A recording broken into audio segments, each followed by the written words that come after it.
लुधियाना के सुनील और उसकी बीवी रीटा एक अच्छे और संपन्न परिवार से ताल्लुक रखते थे।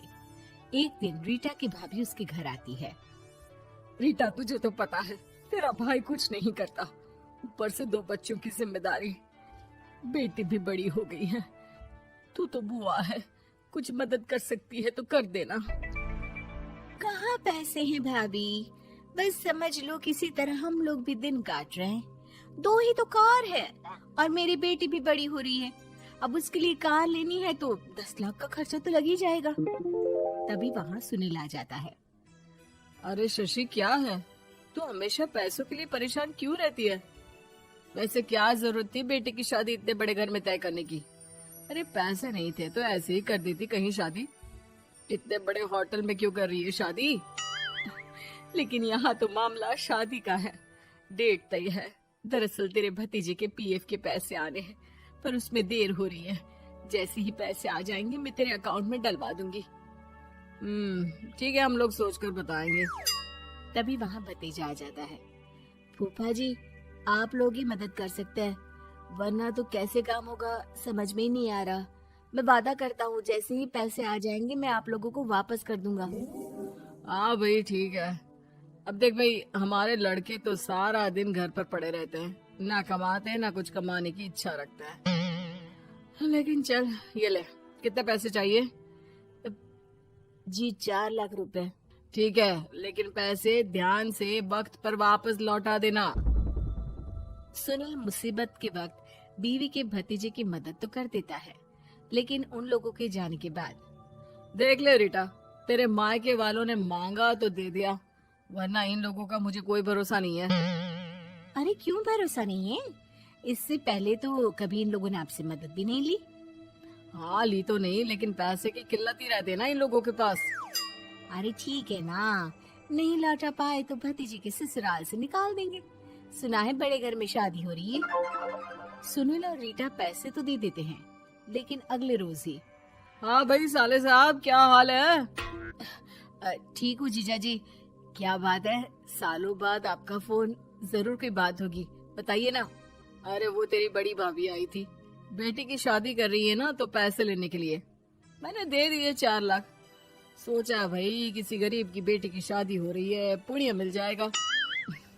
अच्छा किया जीजा जी, उनका बेटा बहुत मेहनती है, जल्द ही लौटा भी देगा।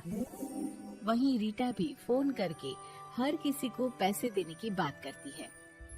रीटा की भाभी शशि के पास उसके भाई का फोन आता है। तूने सुनील से पैसा लिया है क्या? नहीं भाई, सिर्फ बात की है, बोल तो रहा है कि दे देगा। वो लोग मदद करने वालों में से नहीं है, और मदद कर भी दे लेकिन समाज में गा गा कर हालत बुरी कर देते हैं। अब गाने दीजिए ना भाई, मैं क्या कर सकती हूँ, मेरे पास कोई ऑप्शन भी तो नहीं है। बेटी की अगले हफ्ते शादी जो है। शशि की बेटी की शादी हो जाती है, लेकिन शादी के 1 महीने बाद ही सुनील का फोन भतीजे के पास आता है। हाँ भाई, शादी तो हो गई हम लोगों की दुआ से। अब देख, ऐसा ही फायदा होता है पैसे वाले रिश्तेदार हो तो। तेरे वक्त पर हम कैसे खड़े हो गए थे, लेकिन अब पैसा लौटा दे भाई। जी, मैंने पीएफ के लिए अप्लाई कर दिया था, उसकी नोटिफिकेशंस मैं आपको भी भेज देता हूँ। मुझे लगता है 10 दिन में पैसे आ जाना चाहिए। जैसे ही पैसा आएगा मैं आपके अकाउंट में डाल दूंगा। और ना जी ना, कोई नोटिफिकेशन नहीं चाहिए, पैसा चाहिए, पैसा। ठीक है अंकल, बस 10 दिन का समय दे दीजिए। अभी हफ्ता भी पूरा नहीं होता कि भतीजे के पास उसके गांव के दूर के चाचा का फोन आता है। अरे बेटा, क्या बात है, सुनील के कोई पैसे ले रखे हैं तो दे क्यों नहीं देता? हाँ चाचा जी, बात तो हुई थी, 10 दिन का वक्त मांगा है, उम्मीद है हो ही जाएगा। अरे फोन कर रहा है, रोज बता रहा था कि बेटी की शादी में मदद की थी। अब क्या है ना, भले ही शादी 10 दिन रोक देते, लेकिन सुनील से मदद नहीं लेनी चाहिए थी। याद है ना, मधु की मदद करके कितना बदनाम कर दिया था उसने पूरे घर को सोसाइटी में। हाँ चाचा जी, मैं भी यही सोच रहा था कि उन लोगों से मदद नहीं लेनी चाहिए थी। कई लोगों के फोन आ चुके हैं। वही रीटा अपनी भाभी को फोन कर देती है। क्या है भाभी, कब पैसे लौटाओगी? पता है ना ये कितना बोल रहे थे, तुम्हारे बोलने पर मैंने पैसे दिए हैं। भाभी अब तो आपके बेटे की कार बेच दो और हम लोगों के पैसे दे दो। अरे लेकिन रीटा, बात तो 3 महीने की हुई थी ना, अभी तो 2 महीने भी नहीं हुए पैसा लिए, थोड़ा तो सब्र करो। नहीं नहीं भाभी, वैसे मेरा बेटा टिक्कू आ रहा है आप लोगों के घर रहने के लिए, उसको अच्छे से खिलाना पिलाना, समझी? भाभी को समझ में नहीं आता कि वो क्या करे। वो बेटे से बात करती है। अरे माँ, इन लोगों से मदद लेकर सच में बहुत बड़ी गलती कर दी। मुझे खुद समझ में नहीं आता कि कैसे इन लोगों के पैसे जल्द से जल्द दे दूं। तभी डोरबेल बजती है और रीटा का बेटा टिक्कू घर में आता है। आओ बेटा, मामी के घर पहली बार आए हो रहने? आप पापा बोल रहे थे कि आप लोग पैसे का ब्याज तो दे नहीं पाओगे, तो तब तक मैं यहीं रह लूं। और हाँ, मैं एसी के बिना नहीं सो पाता। आप लोग अपना देख लेना और पैसे जल्दी लौटा देना, क्योंकि मैं थोड़ा जल्दी जाना चाहता हूँ। रीटा का फोन शशि के पास आता है। भाभी, पैसे कब तक दोगे? बेटे की विदाई के बाद शशि के घर का माहौल बिल्कुल बदल जाता है।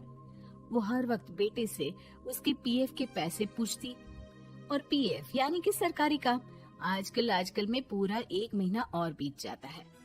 भाभी, मैं और ये अमेरिका जा रहे हैं, घूमने के लिए पैसों की बहुत जरूरत है।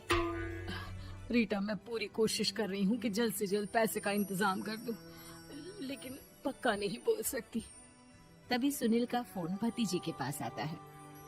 देख माना 3 महीने की बात हुई थी पैसे लौटाने के लिए, लेकिन अभी मुझे पैसों की काफी जरूरत है। मैं अमेरिका जा रहा हूँ, तो पैसे मैंने किसी से ब्याज में पकड़ लिए हैं। तू हर महीने 4 लाख का 20,000 ब्याज डाल देना मेरे अकाउंट में। सुनील फोन रख देता है, लेकिन भतीजा काफी परेशान हो जाता है। वो ऑफिस से शाम को घर आता है कि माँ पूछती है, क्या हुआ बेटा? बेटा माँ को सारी बात बता देता है। माँ भगवान के सामने हाथ जोड़कर खड़ी हो जाती है और रोने लगती है कि तभी बेटे का मोबाइल पर मैसेज बजता है। माँ, पीएफ के पैसे आ गए। और वो ऑनलाइन ही सुनील के पैसे वापस कर देता है। भला हो भगवान का। लेकिन आज एक बात तो समझ में आ गई, मदद हमेशा उन लोगों से लो जो मदद के बदले आपसे मदद में दी गई रकम ही वापस लें, ना कि समाज में आपकी इज्जत।